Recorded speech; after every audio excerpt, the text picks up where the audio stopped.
So guys, आज की इस वीडियो के अंदर हम बात करने वाले हैं जॉन कीट्स की एक पोएम के बारे में जिसका नाम है on first looking into Chapman Homer. अब इस पोएम को 1816 में लिखा गया था और 1816 में ही इसे पब्लिश किया गया। ये 14 लाइन की पोएम है, यानी कि ये एक सोनेट है। अब जो हमारे जॉन कीट्स थे, उनको ग्रीक और रोमन जो पोएम होती थी उनको पढ़ने का बहुत शौक था, लेकिन उन्हें दोनों ही लैंग्वेज नहीं आती थी। तो वो क्या करते थे, इनकी इंग्लिश ट्रांसलेशन पढ़ा करते थे। जैसे कि उस टाइम पे ना पोएट होते थे, जैसे कि अलेक्जेंडर पोप हो गए या फिर जॉर्ज चैंपमैन हो गए। तो ये क्या करते थे, ग्रीक और रोमन जो पोएम होती थी उनकी ट्रांसलेशन इंग्लिश में किया करते थे और उन्हीं ट्रांसलेशन को जॉन कीट पढ़ा करते थे। अब एक बार क्या होता है, जॉर्ज चैंपमैन ने जो है होमर के एक वर्क की ट्रांसलेशन की थी और उसी वर्क को जो है जॉन कीट ने पढ़ा और उसके बाद में इस पोएम को लिखा। तो इस पोएम के अंदर जो है वो लिटरेचर की पावर को बताते हैं। वो बताते हैं कि लिटरेचर के अंदर बहुत ज़्यादा पावर होती है। तो चलिए बिना टाइम वेस्ट किए अब शुरू करते हैं पोएम को।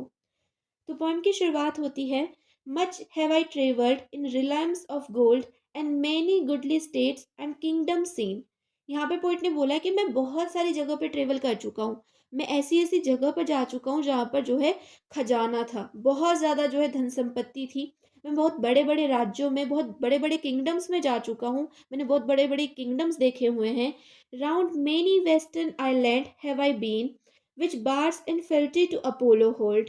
यहाँ पे पोइट बोलते हैं कि मैंने सिर्फ ज़मीन पे ही ट्रैवल नहीं किया, मैं तो जो समुद्र में भी ट्रैवल कर चुका हूँ। मैं तो बहुत सारे आइलैंड पे भी घूमा हुआ हूँ। वहाँ पे क्या होता था, जो पोइट होते थे, बार्ड्स का यहाँ पे मतलब है पोइट। जो पोइट होते थे वो क्या करते थे, ग्रीक गॉड अपोलो के जो है वो बहुत ज़्यादा लॉयल थे। वो जो है अपोलो के लिए बहुत ज़्यादा लॉयल हुआ करते थे जो पोइट्स थे वहाँ के। Oft of one wide expanses had I been told, the deep browed Homer ruled as his demands। यहाँ पे पोइट ने बोला है कि ये जो पूरी की पूरी मैं आपको बातें बता रहा हूँ, ये सब जो है ना होमर की इमेजिनेशन है। होमर जो है इतना डीप में जा चुके हैं। मैंने आपको बताया कि जो जॉर्ज चैंपमैन थे, उन्होंने होमर के ही एक वर्क को जो है ट्रांसलेट किया था इंग्लिश में। तो जॉन कीट्स ने होमर का वर्क पढ़ा था।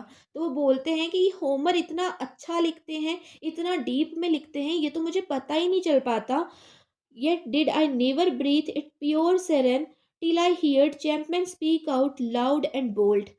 अगर जो है जॉर्ज चैंपमैन नहीं होते, अगर जो है जॉर्ज चैंपमैन जो है ट्रांसलेशन नहीं करते होमर के वर्क की, तो मैं तो समझ ही नहीं पाता भाई होमर जैसा बंदा है कोई और वो इतना अच्छा लिख सकता है, इतनी अच्छी जो है वो इमेजिनेशन कर सकता है, मुझे जो है इतना ज़्यादा इमेजिन करवा सकता है। ये तो मुझे पता ही नहीं चलता। अगर जो है जॉर्ज चैंपमैन नहीं होते तो मुझे तो कभी होमर के बारे में पता ही नहीं चलता कि उसके इतने ज़्यादा डीप थॉट है। अब जैसे कि साउथ की मूवी देख लो, भाई हमें थोड़ी ना समझ में आता कि भाई साउथ वाले जो एक्टर्स है वो इतने टैलेंटेड है, अगर जो है डबिंग नहीं होती तो। अब डबिंग होती है इसलिए हमें समझ में आता है। तो यहाँ पे पॉइंट यही बोल रहे हैं कि अगर ट्रांसलेशन ही नहीं होती तो मुझे तो पता ही नहीं चलता कि भाई होमर जैसा बंदा इतना डीप सोच सकता है। Then felt I like some watcher of the skies when a new planet swims into his cane। अब यहाँ पे पोइट ने बोला है कि मुझे इस वर्क को पढ़ने के बाद में ऐसा लग रहा है मानो कि मैं कोई एस्ट्रोनॉमर हूँ। मैं हवा में उड़ रहा हूँ, मैं आसमान में उड़ रहा हूँ और मैंने किसी नए प्लेनेट को खोज लिया है। मुझे इतनी ज़्यादा खुशी हो रही है इस वर्क को पढ़ने के बाद में।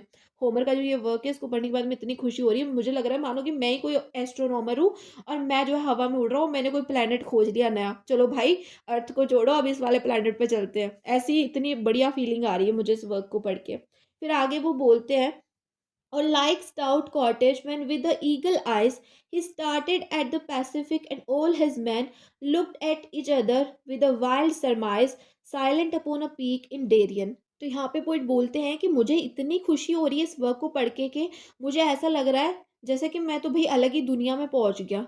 इतनी खुशी तो जो है कॉटेज को भी नहीं हुई होगी जब उसने पैसिफिक ओशियन को देखा होगा जितनी कि मुझे हो रही है। जब उसके बंदों ने और उसने जब पैसिफिक ओशियन को अपनी आंखों से देखा होगा, उन्हें जो है इतना अच्छा फ़ील नहीं हो रहा होगा जितना कि मुझे हो रहा है इस लिटरेचर वर्क को पढ़ने के बाद में।